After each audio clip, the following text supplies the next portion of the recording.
Good morning, ladies and gentlemen. It's a pleasure to welcome all of you here for the last day of our 35th annual symposium. And this year our topic has been Hot Talk, Passionate Debate for a New Age. We have two very important presentations this morning, and we are most pleased for the great cooperation from those distinguished individuals. Before introducing that program, however, let me invite you to be with us for the final panel this afternoon at 1 o'clock, which is located on the top floor of the Student Union building. And finally, I want to recognize and to thank Terry Jones of our music department. Some months ago, he asked if the Popcorn Forum would hire a composer in Seattle to actually write a concert for our special event. We did so. This distinguished gentleman lives in Seattle, and he composed a concert called Southern Skies.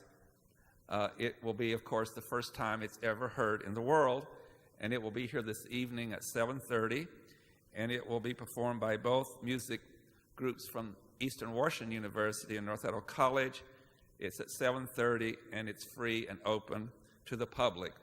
We'd love to end by entertaining you in a very special way with that music. As we close this week also, I want to thank all of those, both on and off campus, who have been so generous and cooperative with this endeavor. I think my most rewarding moment has been many students coming to me and saying, I came into the program on a certain issue with my mind made up, and now I'm not so sure all of my positions. That says something very important about the quality of both presenters to show the complexity of the issue. With that, I'm very pleased to introduce a staff member, a representative of Senator Larry Craig's staff. Senator Craig has been on the program, both in the Popcorn Forum and TV, for more than 25 years now, and he really wanted to be with us today, but Mr. Martin will explain why he couldn't. But the good news is that Senator Craig is with us via technology. Today, one of our two main topics is the Second Amendment and gun ownership that Senator Craig is addressing in a few minutes with you. Would you please join me in welcoming a very fine member of his staff, Mr. John Martin.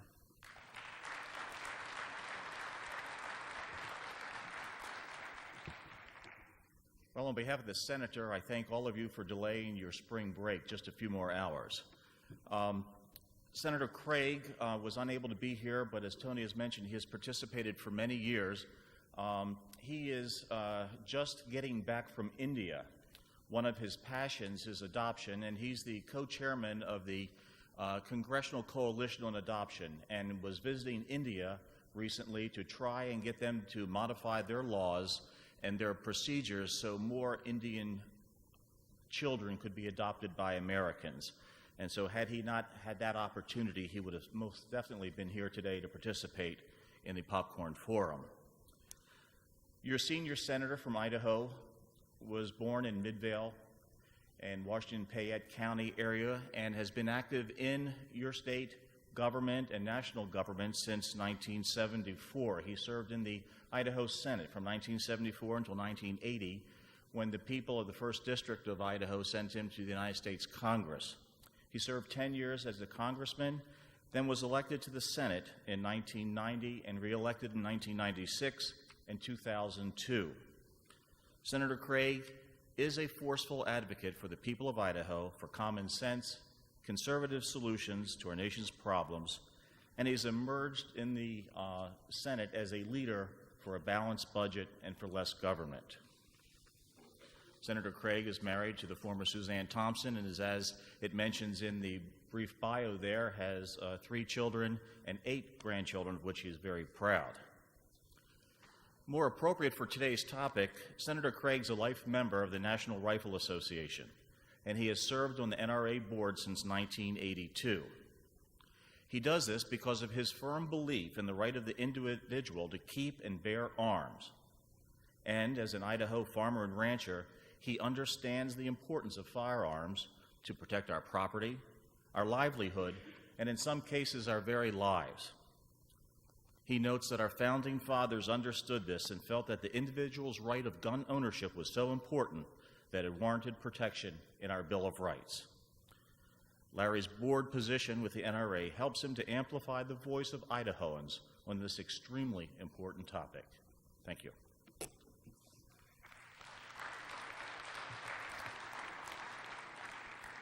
Now, due to our great talent of our staff, we will now present to you this message from Senator Craig, which is about 12 minutes.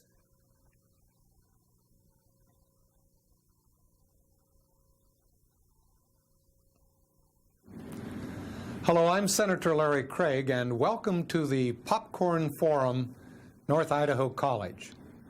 Let me say at the very outset that I am sorry I cannot be there in person. Tony Stewart and I have been friends over the years, and on several occasions, he and you students have provided me with the opportunity to speak to the Popcorn Forum in the spring at North Idaho College, but this is a year when we've worked mightily to bring those schedules together, and I've just simply not been able to accommodate.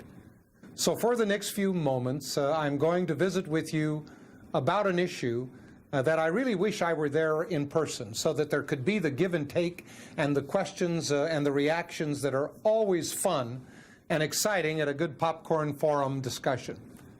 Tony, of course, has picked a topic that I know a good deal about, but one that remains always controversial politically, both here in the United States Senate, in the House, and sometimes it even emerges at the state legislative level. But in Idaho, it is an issue where a substantial majority of the Idaho electorate has always had a very clear point of view on. And that's the issue of Second Amendment rights, or gun rights in our nation, and the issue of gun control, or does the federal government have the right to shape the ownership of, the use of, if you will, a firearm? I always found it very interesting as a student studying government that when our founding fathers crafted a new Constitution, the citizens of that day, listening to the Constitution, said, well, that's all well and good, but if you really want us to ratify it, there are 10 items that you must specifically state within the Constitution are clearly within our rights. Of course, we call that the Bill of Rights, the first 10 amendments to the Constitution. And you know what that Second Amendment was at that time? The right to own and bear arms. I believe that that right granted at that time by our Constitution was one of those inalienable rights of self-protection and the right of oneself to protect one's property and loved ones. It was called self-protection or self-defense because there was a healthy distrust of government, and in our frontier days it was clearly important that the individual should and must take the initiative of self-protection and property protection. I do not believe that our world has changed so much that we should rely on 911, if you will, and our local law enforcement to be our only protection at a time in which we find ourselves in need of that protection. Once again, Americans believe, as they always have, that it is still the primary responsibility of the individual to protect oneself and one's property. And that is the whole basis, if you will, of the Second Amendment and the strong support that Americans have shown over the years in behalf of Second Amendment rights. Well, down through the years, we've modified it and adjusted it just a little bit. We've said there are types of guns that cannot be owned without special permits and the granting of government authority. But in most all other instances, we have simply shaped the condition or the environment in which guns can be used. But we have never intentionally or outright prohibited the average citizen from owning and using a firearm within these lawful parameters. I have been a strong supporter of these rights since I have been in public life, and as some know, and as Tony might have mentioned in my introduction, I've been on the board of directors of the National Rifle Association since 1982, which is one of the strongest, most outspoken groups in defense of Second Amendment rights. This is an issue that we find debated probably once every 2 or 3 years in the United States Congress. And depending upon where our country is and where our country's mindset is, usually it is an issue that is strongly supported by most. There have been times under which our country stepped back a little bit and said, well, my goodness, we shouldn't allow gun ownership in these circumstances. Immediately following the assassination of President Kennedy, we saw a time in which certain guns were limited and certain gun ownership was prohibited. That law stayed in place for about 2 decades before Americans began to say that that was too much of an infringement upon the rights of average citizens, and over the years that law has slowly drifted away, except for some limits on, again, types of guns, the capacity of a gun to handle a certain type of bullet and other kinds of things. All in all, historically speaking, the average American has said that while we must demand the lawful use of firearms, of course, we cannot take away from the citizen the right to own a firearm. The politics of this has always been very fascinating to me. While in Idaho, my guess is that if you were for gun control and you were anti-Second Amendment, you could probably not be elected, except maybe in 1 or 2 precincts in Boise, Idaho. But the rest of the state would simply say, no, I'm sorry. A majority of us believe in the Second Amendment rights, and we're just simply not going to have a public person representing us who in some way would condition those rights or prohibit them altogether. Now, that has been different in some of our large urban areas that have had to put up with firearms being used in the commission of crimes and high crime rates. But almost in every instance, that's been a situation where either law enforcement broke down or the courts would not enforce the law, and they would allow people back to the streets and demonstrated a rather laxness as related to the criminal element. Everywhere law was enforced and gun laws were enforced, in other words, it is illlawful today to use a gun in the commission of a crime, and if you do, and if a prosecutor wants to take you to the limit of the law, they can lock you up for a long time, and if prosecutors do that, the use of guns in the commission of a crime goes down. But in many of our urban areas that grew increasingly liberal over the years in their attitudes and their approach toward crime, firearms were more often used in the commission of a crime, and attitudes changed. The public began to react. Take the guns away from people. They failed to see that law enforcement and the court system of our country was creating a level of lenience that was allowing this to go forward. So that debate continues to go on, and it will today and tomorrow and the next day, and my guess is decades from now we'll still have public people advocating firearms control, the elimination of ownership, and all of those kinds of things. Interestingly enough, if you look around the world, it happened in Australia not long ago, prohibition of the ownership of firearms. It happened in Canada. It's happening in other parts of Europe. There is an international movement to largely disarm the citizenry of the world and allow firearms to only be used in the hands of the military and that type of thing.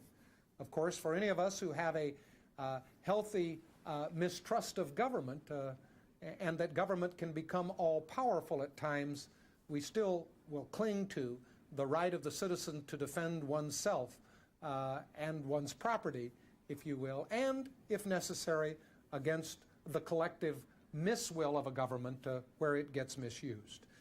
So that debate continues.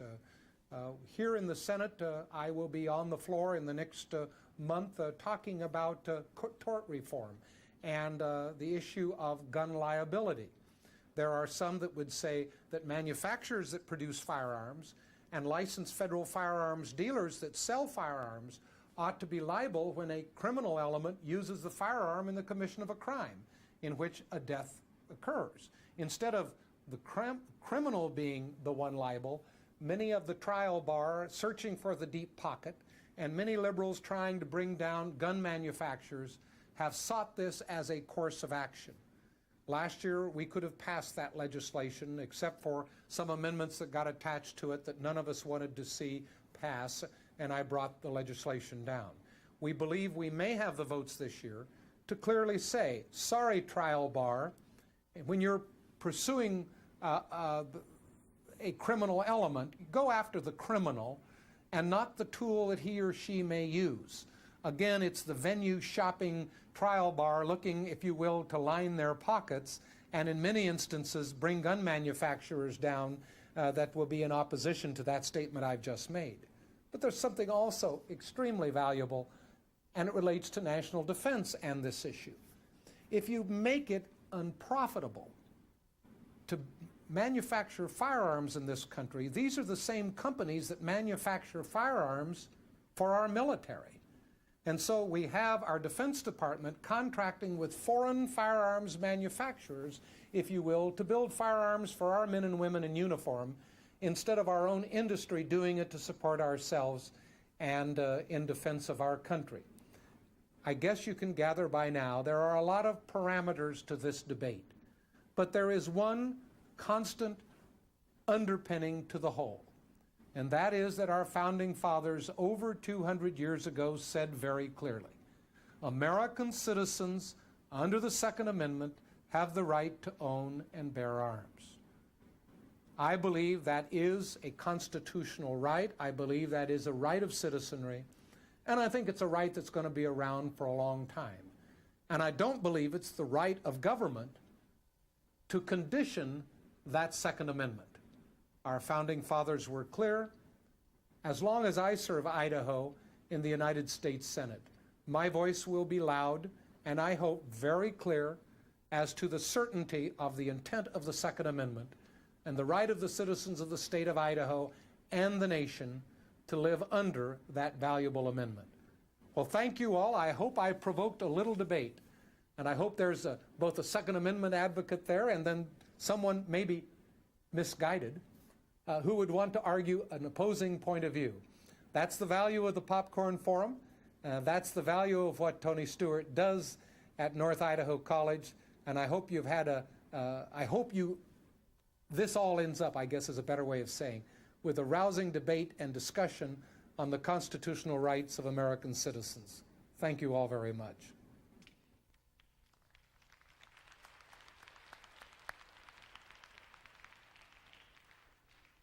Thank you, Senator Craig. Is this mic on? At this time, we are going to have our second presenter today, and then following that, we will have, as we've had each day, some questions from the audience. John, if you like, you can rest in the auditorium, and we may have you back up here when we finish the second speaker. If she could come forth now, please.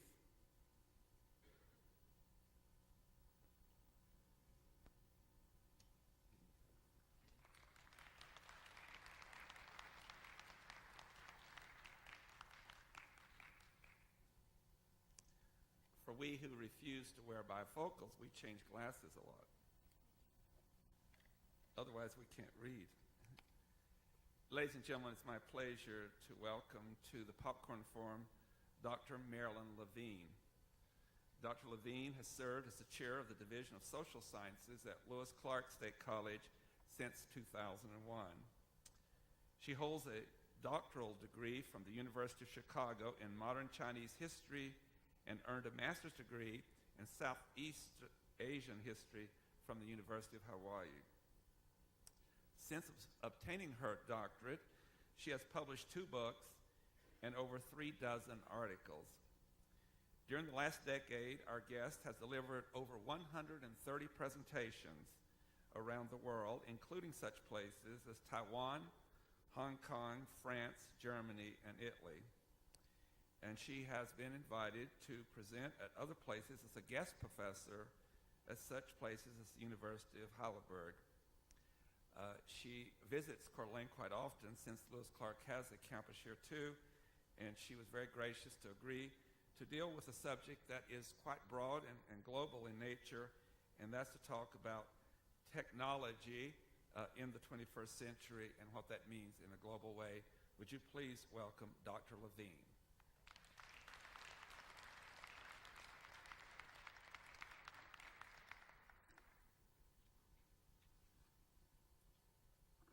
actually have a presentation that's going to be projected up there, but it takes a moment or two for the projector to get there. There we are. Okay, so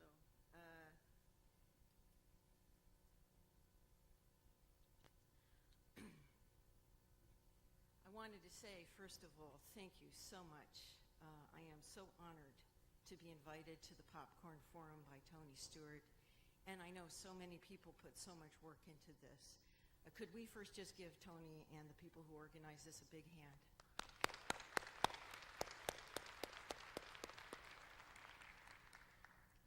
What I am going to do is I will touch on some of the issues that Senator Craig raised, and I want to also say how honored I am to be on the same stage, and I realize he just got back from India, but I do know some of the good people in his office. John Martin, Sandy, if she's here. Sandy? I know she came. So I'm quite pleased about that. And my topic is actually violence and technology in society. And basically, what I'm going to do is I'm going to look at some definitions of violence, some key questions, types, occurrences, causalities, and then the second part of my talk will focus on population and resources and some solutions. I think that without discussing some solutions, we would have some difficulties. And a summary, and then a conclusion. I do have to differ with one point of view that Senator Craig gave, and that is that things do change. One of the courses I have been teaching is a course on rock and roll. And I've been doing a lot of generational work speaking with students about this. There really are changes in the nature of our society, and as I speak, I will go into some of these changes. The key questions that I want to explore are, was the 20th century a century of mega violence? What is the history of violence, technology, interactions? Has the population explosion and decreased resources increased violence? And what are our prospects for the 21st century? Because that's the key. We are in the 21st century. We're not in the 20th century. And we need to examine it, and we need to do better in the 21st century. Just to give you an example of this, just in my life, I remember in the 1970s, my husband, who's a scientist, had to have a whole evening of computing power at the University of Hawaii to analyze 200 tests, actually 200 microbes with 400 tests. Today, we could all do that on our PC. So it's changing. The technology is changing. In World War II, it took the Germans, 6 years to kill 6 million people and more. It took the Japanese from 1936, the end of 1936 until 1945, to kill about 15 million people. Yet it took, in the first Gulf War, because of the technology, 100,000 people dead in 3 days. It's a changing technology, and it's a changing world. And I think we have to look seriously, and we can't be divisive. The other point I want to make before I begin is I'm not a label person. I feel all of us are unique individuals, and I think everyone has the heart of goodness. That's my own philosophy. So I don't look upon this as a divisive kind of issue. My students in Idaho, they hunt, they fish. Some of them are in favor of the Iraq War, some of them are opposed to it, but they're all my students. This is a very interesting definition of violence, and if anyone's interested, I can put this presentation up on my website, and I have a copy for the panel that will raise questions. But there, you see that the definitions range from emotional violence, the violence of a storm, for example, to exertion of force or power as against rights or laws, a violent act or proceeding, rough or moderate vehemence. We use the word violence for many, many different situations, not necessarily hitting or killing. It can be used for that, but that's not necessary. damage through distortion or unwarranted alteration, to do editorial violence to a text. For example, when I do archival research, I found a document by Sun Yat-sen in France, and I remember handing it to the librarian saying, please save this document, don't let it crumble apart anymore. To me, there was violence to that text. So violence has a wide array of meanings. And violence technology has a long, long history, from when we use tools to when we now have bombs enough capable to destroy the earth we live on and share. I would say this. It's very interesting. In Canada was raised an example. Do you know there is more gun ownership in Canada than in the United States? Yet the death rates and the murder rates are so much less. Look, 4 Mounties were killed by one crazy guy, and the whole nation mourned. Do we know how many policemen are shot in the line of duty in the United States per month? There's a big difference. To me, it's not just owning the gun, it's the will to use it. And the fundamental question I want to ask throughout this presentation is, did European culture, and more particularly its manifestation in the United States, the Founding Fathers were mentioned, and I want to talk about them, is there more of a propensity and more of a culture to use violence in this country? I think that's the real form of the debate, not necessarily the right to own, because that right exists in other countries. They don't use the guns the way they're used here. So I wanted to raise that and then follow it with the types of violence. Again, you could have emotional violence, racial, ethnic, physical, religious violence. Does anyone know what's the most persecuted religion in the earth right now? It's actually Christianity in Asia and some places in Europe. It's very interesting, that how religious violence, or you could even say Falun Gong in China, which is a religious group, and being persecuted. There's we might consider economic violence. When you deny people with boycotts and things like that, there's a real consequence in terms of life and death. And of course, there's political violence that exists. So violence has many types, many manifestations.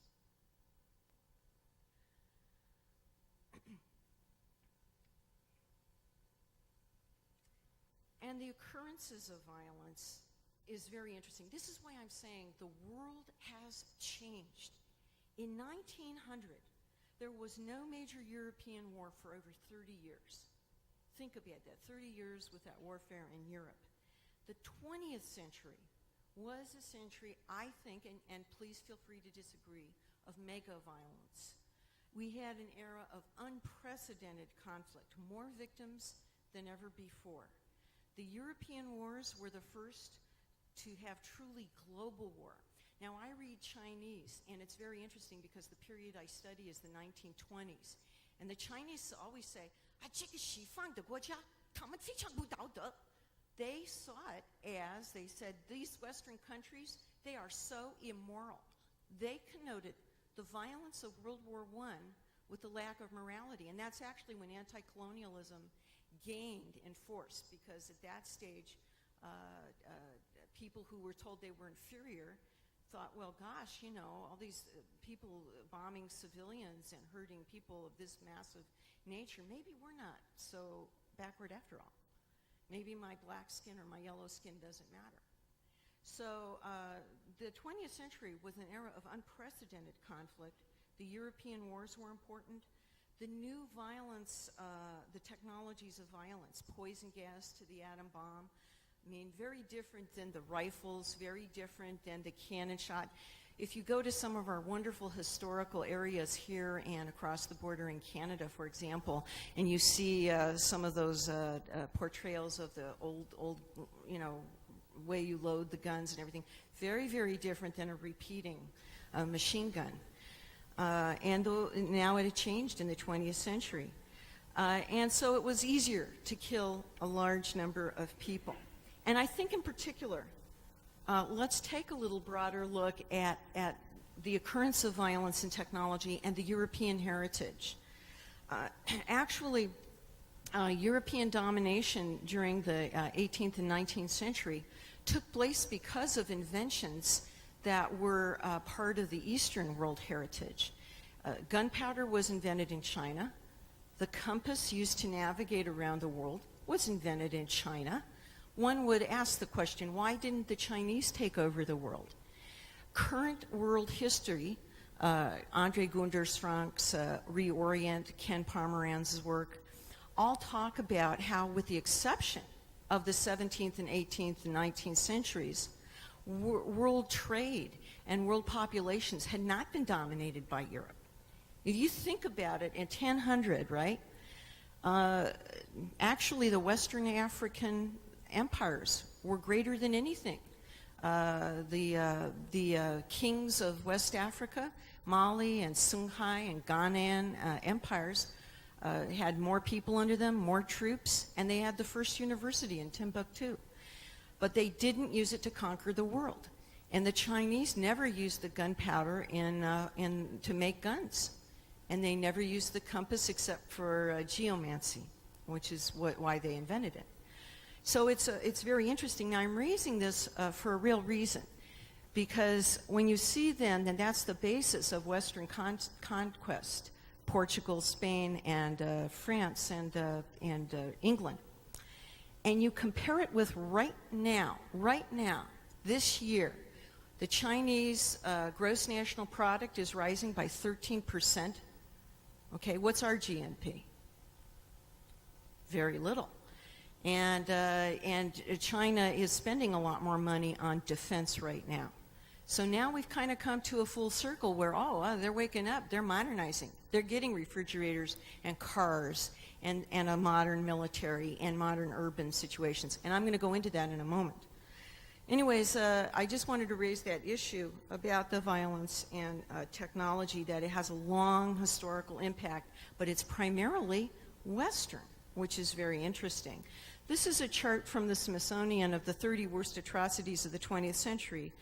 Again, we see in the first half of the century, it's primarily European. Second half of the century, these atrocities become third world, they become Asian, and they become civil wars and ethnic violence. It's a distinct difference, and it is changing in the way it's happening. This is another look at this, the 25 highest percentages of national population killed during periods of mass brutality.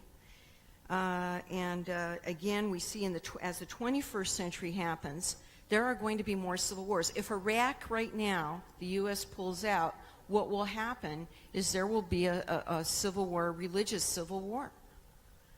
These people really have long-standing traditions where they hate each other, and that will happen. Now let's talk a little bit about this. Violence kills more than 1.6 million people every year. On an average, 1,424 people are killed in acts of homicide. So while we're speaking here, 60 people are murdered. Every 40 seconds, a person commits suicide. And in the 20th century, an estimated 191 million people lost their lives as a result of conflict. This is from the UN report. Over half of them were civilians. And that's what's different than previous wars. This is a chart from the United States comparing us with the second most, and you can't really see it there, the second most prosperous economic country, Japan. The U.S. rate of murder is 9.4 to 1.4 in Japan. I'll just go over a couple of these. Rapes, 40 rapes for every 2 in Japan. Robberies, 253 to less than 2 in Japan. Assaults, 489 compared to 8.9 in Japan. Prisons, 666 prisons for 35 prisons in Japan. These are the 2 top economies in the world, and I mentioned China. I think China will probably end up being the third. I'm wondering, and I just want to raise, because I think Senator Craig was very brave to raise some controversial points I want to raise a point here. In the founding of the United States, why is this true? I want to suggest that the Industrial Revolution was actually took place in Great Britain, and the primary movers were nonconformist religious sects. Even though they were 3% of the population, they constituted more than 50% of the entrepreneurs in the Industrial Revolution in Great Britain. And the United States was settled, originally the colonies were settled by nonconformist religious sects and by and large. And I'm wondering, is there a correlation between that sense of independence, that iconoclasm, and the culture of violence? Because it really, I think that the NRA is correct. It's really not just the right to own the gun. It's, because you see the Canadians do own more, more guns per capita than the U.S. So the question is, what is it in this culture that gives people the will to kill, to actually use the guns in the way we use them? Because obviously we're not in step with the rest of the world. This is an incontrovertible fact. Whatever you think about the right to bear the arms, the will to use it is more in the United States. And why is that? It's the question I'm raising here. Is it part of the human condition? I don't know. There are all kinds of reasons for using violence. There's justified reasons to some people: tradition, history, culture. I'll tell you, if the Vietnamese had invaded the United States, or the Iraqis had invaded, and they told me I had to change my religion and change my name, I might use violence. I don't know that I wouldn't. So I don't want to say what other people should do. Let me give you a quote here on culture and violence by Jackie Kahn. The production of technology is both inherently and exclusively a characteristic of human cultures. While other animals have been cited as using tools, the type of bird that sharpens sticks to extract bugs from holes, no other animal seeks out technological advancements at the rate of humans. In fact, we are the only animals that culturally evolve, technologically speaking, at a faster rate than our genetic adaptation. Interestingly, we're the only group of animals to reproduce at such an exponential rate. This reproduction, both made possible and facilitated by our technological growth, very quickly produced serious ramifications, causing environmental stress, resource depletion, and ultimately inter- and intra-group hostility.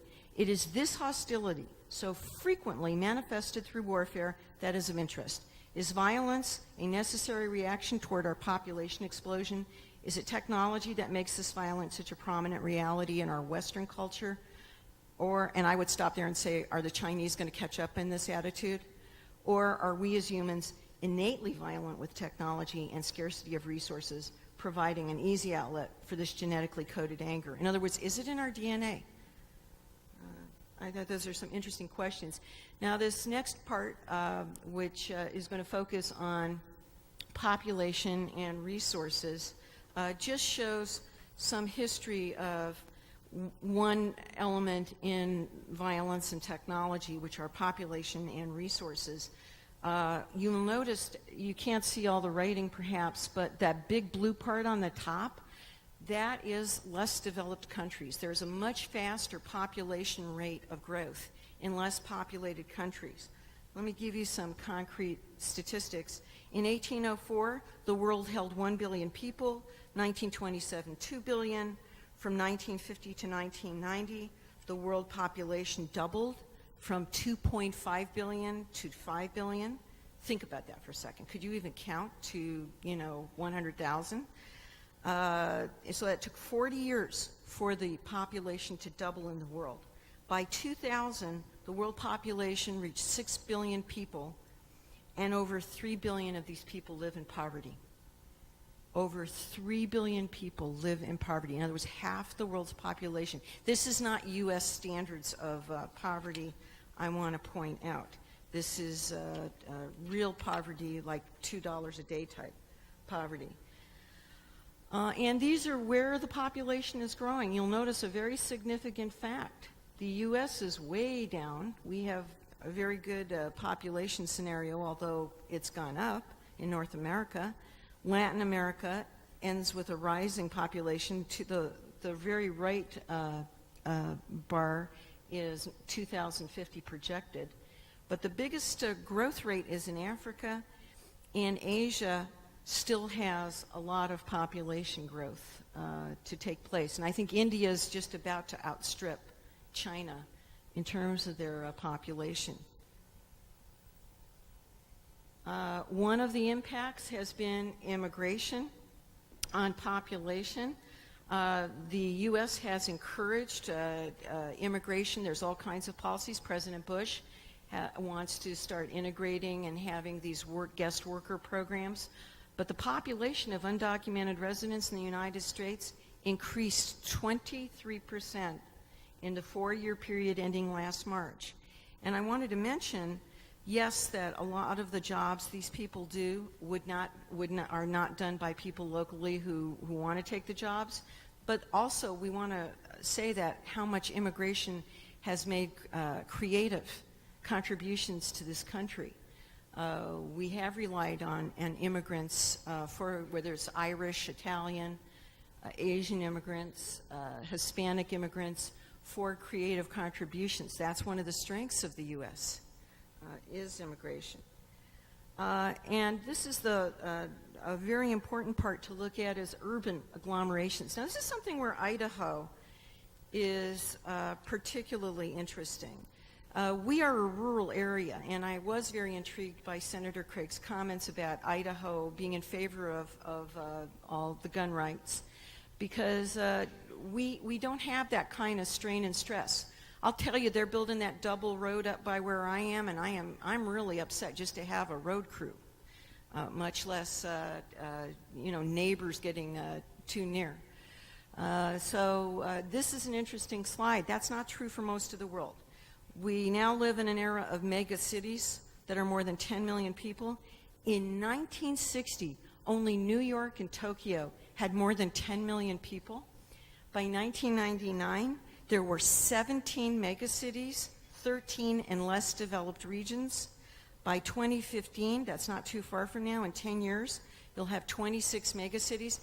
And I don't even know if this is correct, because I went to China last summer and we were in the port of Shanghai, and I've been to Shanghai a lot of times. Let me tell you, it is now about the ugliest city in the world. There are like 80 of these tall, giant skyscrapers. The taller, the better. And they're without form. They're without any kind of cohesion with the surrounding buildings. It's just all about money, and they're unsafe. There was a rainstorm when I was there. 200 people died in one 24-hour period just because of the poor construction. So these megacities bring a lot of problems with them. And I wanted to point out that is very true. And it raises the issue of resources, that population growth has stress. Now, we all like John Locke. I like John Locke. I'm a very positive person, and I like his idea of education and the need for improvement. But one of the problems with liberalism is that it has stressed this notion that the world can be improved infinitely. The problem is resources in the world, anybody will tell you, are finite. They don't exist. There's only so much oil in the ground. We know here from the mining in northern Idaho, there's only so much, and then that can only be mined at such a rate. So the population growth, the urban industrial society, economic development, and environmental degradation results in a loss of biodiversity. There's a real cause and effect. I'm going to go ahead and skip that one because it's not really readable here. I want to show one more slide on population and resources, and then I'm going to give a summary and a conclusion. And that's that if you just take the notion of fresh water, water is something here where we have the Rathdrum Aquifer, which is one of the most shallow aquifers in the United States, and it's supposed to serve both Spokane and Coeur d'Alene. As you gain more population stress in this area, it will be an issue. And I'm not going to say everybody's going to take their guns up and shoot each other, but it is a difficult problem. We see now the Snake River water, the eastern Snake Plain aquifer problems that they're having, and now this season we can clearly see the drought that is going to come. I predict that water is going to sure outrank oil as a scarce resource in our world. And the previous slide had been addressing that, and I just didn't have time to do that. So what are some solutions? Okay, I had to end up with some food. So here's this delicious apple pie. Well, one thing is we can make a bigger pie. We can increase human productive capacities through technology and innovation. And I'm of the age where I remember all that easier technology. And I'm here to tell you, you can't go backwards. You can't eliminate rap music. This is the one discovery I made from teaching rock and roll. It's not going to go backwards. You can't put the family back together like it was, and so on. You have to go with what is happening now and address it on that level. Secondly, fewer forks on the table. We're going to have to look at population control and how do we have a lower population explosion and density. Family planning is a big issue. And even the idea of vegetarian diets, because of, not in Idaho, but maybe in other areas where the cows really don't have the room to roam. Teach better manners. Change the terms of people's interactions through improved planning and government to enhance social justice. Those are just a few ideas on solution. And I've been through the types of violence. I've gone through the notion of technology, both reducing and increasing violence occurrences, the individual to the global, causalities, and at least the three solutions: making the pie bigger, putting fewer forks on the table, and teaching better manners. And apropos of that, I could not end with something by Confucius, because I am in Asian history. And I think there's no one here who would disagree with this. As a social scientist, and Tony particularly asked me to do social science, I'd like to end with a quote from Confucius on the great learning. The ancients who wished to clearly, and this is this idea on how to have world peace, the ancients who wished to clearly exemplify virtue throughout the world would first set up good government in their states. Wishing to govern well their states, they would first regulate their families. Wishing to regulate their families, they would first cultivate their persons. So if you want to cultivate yourself, that's how you rectify the family. Wishing to cultivate their persons, they would first rectify their minds. Wishing to rectify their minds, how would they do it? Would you go pray to God? Would you go read a book? What would you do? How would you rectify your mind? You would first seek sincerity in their thoughts. Wishing for sincerity in their thoughts, they would first extend their knowledge. That's the most important phrase in here. Extend their knowledge. The extension of knowledge lay in the investigation of things. And that's what the Popcorn Forum does, and that's what the kind of thing we do. So for only when things are investigated is knowledge extended. Only when knowledge is extended are thoughts sincere. Only when thoughts are sincere are minds rectified. Only when minds are rectified are our persons cultivated. Only when our persons are cultivated are our families regulated. Only when our families are regulated are our states well governed. And only when states are well governed is there peace in the world. And I know you all share with me that hope for peace in the world. Thank you.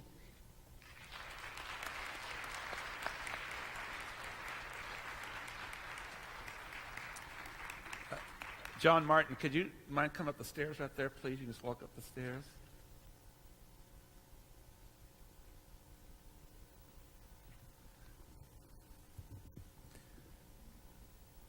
Thank you, John.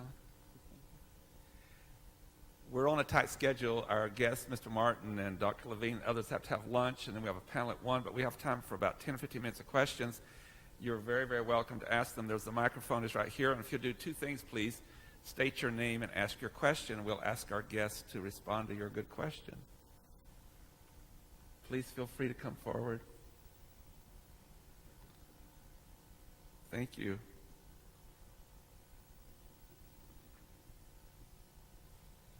Hello. My name is Jeff Jenkins. I have a comment, I guess several comments regarding your presentations, and a suggestion perhaps, and maybe you can answer a question.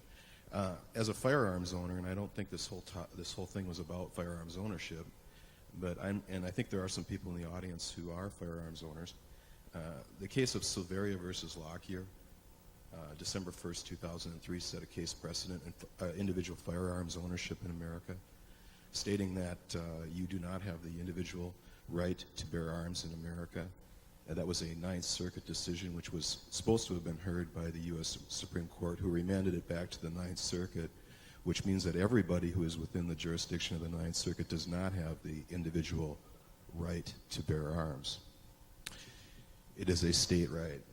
And as far as you, Ms. Levine, you missed one key motivation for war, and that is profit.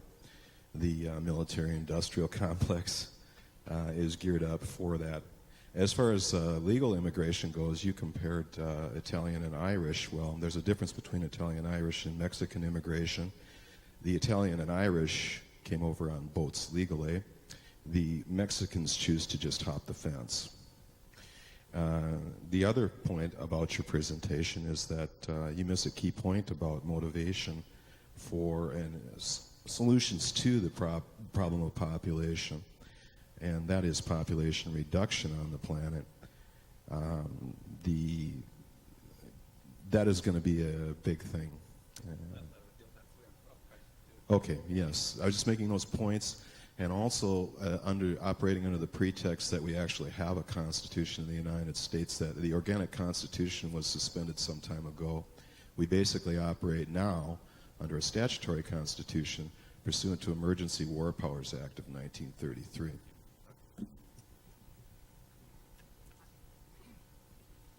I think that profit's a very big motivator, and I want to thank you very much for saying that. I didn't want to be too divisive. I wanted to get into the more broader areas, but certainly that's assumed when imperialism. In fact, I had a slide there, but it looked so bad. It actually had money and the various flags of imperialism. But yes, I think the points are well taken. I don't agree with the point about immigration. I think what we call the undocumented workers are doing a lot of jobs that a lot of people. I grew up in Southern California for the most part, so I know about that. And all different ethnicities, I think, bring a lot of different strengths to the United States once they settle in. And then if they can become legal, or if they can't, or they have to live their lives illegally the whole life, that's pretty tragic too. But I thought your points were pretty good. My response to it is I was told 20 minutes, so I couldn't say everything, and it is hard to say solutions, but I am sure there's a lot more solutions, and I welcome that dialogue very much. Thank you.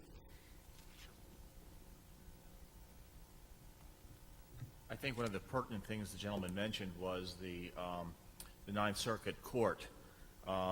Senator Craig, as well as the rest of the Idaho delegation, has been concerned about the Ninth Circuit Court for quite a while, and activist judges, and which is why they are introducing legislation again this Congress to split out that court so that Idaho is served by a district court that is more amenable to our values and our state.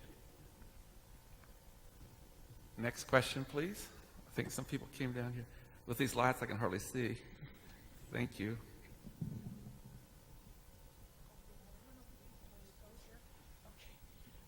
Hi. This question is for Mr. Martin. Is that correct? My name's Janet Kellen. I am a liberal. I also own a gun, and I used to shoot competition pistol, and I have a great respect for a quality handgun. But I also do believe that gun ownership or murder with a gun is made easier with a gun because it can be less personal. You can kill people at 200 yards without looking them in the eye. But that still is not my argument. I have a couple of questions for Mr. Martin. I listened to Larry Craig stoutly defend our rights to own a gun and stoutly maintain that the government has absolutely no right in interfering with our rights to own the gun. Throughout this week, we have heard the right maintain the fact that they can snoop into our medical records, that law enforcement can look at our library records, that our freedom of speech can be abridged. I hear the right coming from two different angles. I mean, and we've also watched on TV how they have determined that sometimes we can't die when we want to. Can we let you get to the question? No. The question is why? Why are they spouting two different messages? One, we can interfere in your life when we want to, but two, we can't interfere in your life when you own a gun. Plus, I'd like you to address the information we're receiving recently about how easy it is to go to a gun show and for terrorists and criminals to buy guns.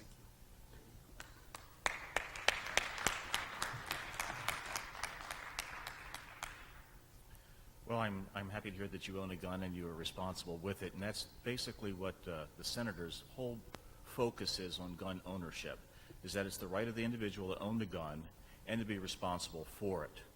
I particularly appreciated your comment about perhaps a gun makes it more impersonal than, perhaps a knife.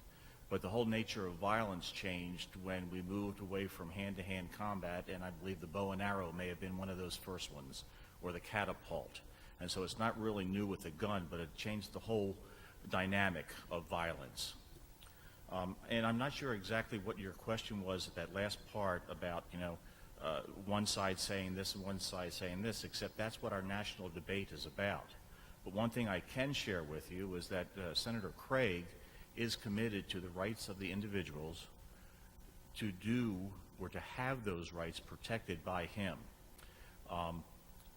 One of the things that he talks about is that people may have a misconception of what Congress does. Everyone says Congress is there to pass laws.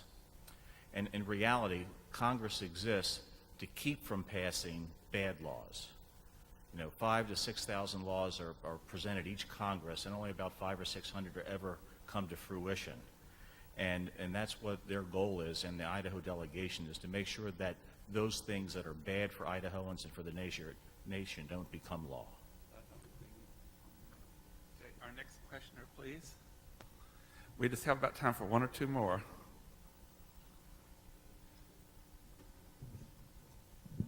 Yes, I would like for one of the speakers to address a number of things. First, to address the number of violent crimes that are committed not as without a gun as those committed with guns. The other is address why it is that we went 17 years, we went from 10 states that had the right to carry firearms to 35 states issuing permits to carry firearms. And the third issue is, would someone address the 45% increase in crime in Australia since they took everybody's gun away?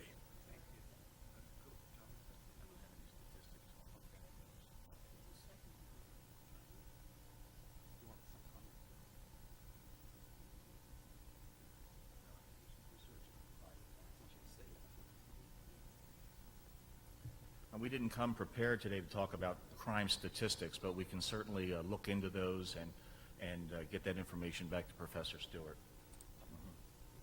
If the gentleman will stay afterwards, you can give Mr. Martin your name and contact number. And I think the point's well taken, that the crime increase in crime, I think it's not just the availability, though, of the guns. I guess the point of my whole talk was, are we globalizing a culture of violence? And maybe the Australians are watching more CSI. I mean, I don't know about you, but when I was growing up, if somebody stuck a forceps in a bullet hole and pulled out a shell, or said this woman was raped, and the language, I have to tell you, I did not have a TV for 30 years. So the horrible cussing on television these days is beyond belief for me. I can't believe that little children are even exposed to this stuff. So I'd have to say, the gentleman, in terms of the increase, I'd say we have accepted the decline of the family. We've had the decline of fathers, particularly in our society.